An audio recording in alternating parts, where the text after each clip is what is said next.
রাধে রাধে বন্ধুরা, জয় জগন্নাথ দেব, জয় বলরাম দেব, জয় সুভদ্রা দেবীর জয়। আজ উল্টো রথ, শুভ উল্টো রথের প্রীতি শুভেচ্ছা অভিনন্দন জানাই আমার সকল বন্ধুদের। প্রভু আজ ফিরছেন নিজ বাসস্থানে, তাই মেতে উঠেছে পুরো জগৎ।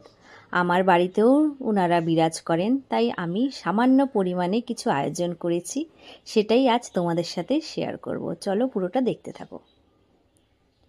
আমি প্রথমে ওনাদের একটু স্নান করিয়ে নিলাম, একসাথে রেখে তিনজনাকে স্নান করিয়ে দিয়ে সুন্দর করে সাজিয়ে দিয়েছি সবাইকে। তারপরে দেখো এই সব বাজারগুলো চলে এসেছিল ভোগের জন্য। প্রথমে আমি পায়েসটা বানিয়ে নিলাম। দেখো আমার গোপু সোনা রেডি। গজা বানাচ্ছিলাম আমি নিজের হাতেই আজ। আমার গজাগুলো রেডি হয়ে গেছে। এরপরে দেখো এক এক করে সব ভোগগুলো আমি রেডি করে নিয়ে ভগবানের সামনে দিয়েছি। এক এক করে দেখো সব ভোগগুলো আমার।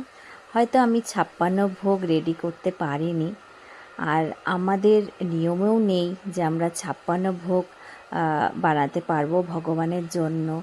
জানি উপযুক্ত না আমি ভগবানের ভোগ বানানোর জন্য, তবুও আমি মনে করি কোনো ভক্ত যদি নিজের মনের আশায় মনটাকে শুদ্ধ রেখে ভগবানের জন্য কিছু বানিয়ে দেয়, সেটা অবশ্যই ভগবান গ্রহণ করেন।